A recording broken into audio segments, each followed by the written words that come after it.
जातिगत जनगणना का कार्य पूरा कर लिया गया है, लेकिन अब तक ट्रांसजेंडर समुदाय के एक भी व्यक्ति की गणना नहीं की गई है। ना तो किसी ने इनसे इनका नाम जाना और न ही आधार कार्ड का डिटेल मांगा गया।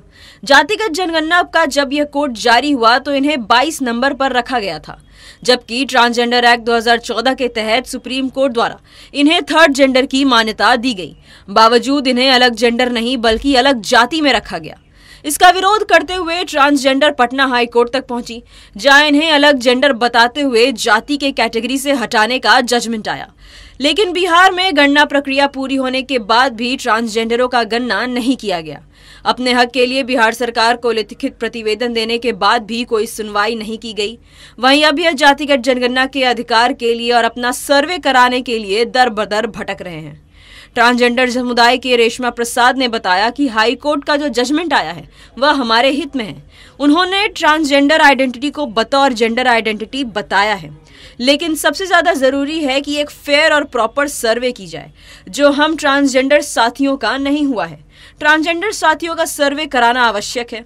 जातिगत जनगणना पहले जिस दिशा निर्देश से हुआ उस बीच में बदलाव हुआ, लेकिन उसको लेके कोई ट्रेनिंग नहीं मिला, ना कोई जानकारी नहीं दी गई। उन्होंने कहा कि सबसे ज्यादा जरूरी है कि ट्रांसजेंडर को उसके एक्ट के अनुसार स्वीकार करें। हम कोई निर्जीव व्यक्ति नहीं है जो हमें इस तरीके से स्वीकार करने की बात की गई। सरकार के पास संसाधन की कमी नहीं है।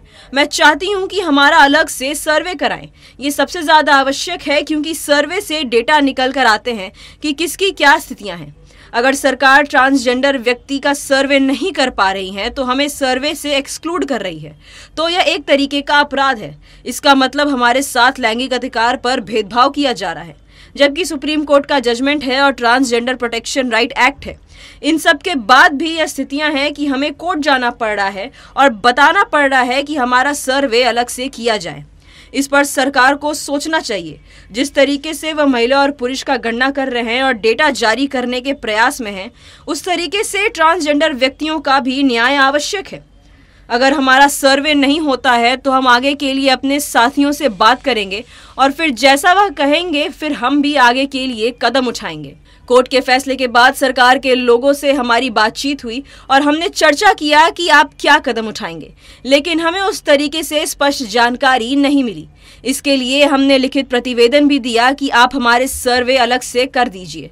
इस सर्वे में मेरा खुद का भी डेटा नहीं लिया गया है और मैं अपने आप को जानूं कि मेरा भी सर्वे जैसा कुछ हुआ है।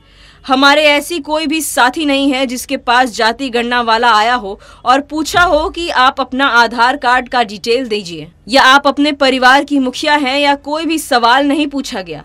हमें एकदम से एक्सक्लूड करना बहुत ही गलत बात है। अगर हमारे साथ एक तरफ ऐसा सरकार डेवलपमेंट का बात करने वाली है तो डेवलपमेंट के इस कैरेक्टर में ट्रांसजेंडर को एक्सक्लूड करना उचित नहीं है, जबकि सरकार खुद से ही स्तर पर ट्रांसजेंडर के लिए हाई कोर्ट और सुप्रीम कोर्ट में लड़ रही है। अगर सरकार इन बातों पर सहमति दर्ज कर रही है कि वो सर्वे करेंगे और उस पर न्याय करेंगे। बिहार में जब जातिगत जनगणना की शुरुआत हुई तब ट्रांसजेंडर को अलग जेंडर नहीं बल्कि उन्हें अलग जाति में डाल दिया गया। इन्हें जातिगत जनगणना के जाति कोड में कोड 22 दिया गया था, जिस पर सभी ट्रांसजेंडर ने इसका विरोध किया था। इनका कहना था कि ट्रांसजेंडर अलग जाति नहीं बल्कि अलग जेंडर है। तरंगे देर किसी भी जाति में जन्म ले सकते हैं और हम अलग जाति में क्यों रखा गया? ये हमारे मौलिक अधिकार का हनन है। सुप्रीम कोर्ट के फैसले के अनुसार हमें जेंडर में रखकर हमारा अलग से गणना कराई जाए।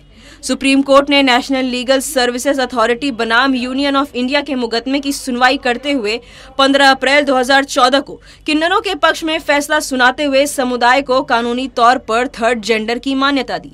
पहली बार आए ऐसे फैसले के बाद भारत किन्नरों का थर्ड जेंडर के तौर पर मान्यता देने वाला दुनिया का पहला देश बन गया था। सिर्फ खबर दिखाना देशवा न्यूज का मकसद नहीं। देशवा न्यूज की कोशिश है कि समाज की सूरत बदलनी चाहिए। देशवा न्यूज पर वीडियो देखने के लिए लाइक करें, सब्सक्राइब करें, साथ ही बेल आइकन दबाना न भूलें।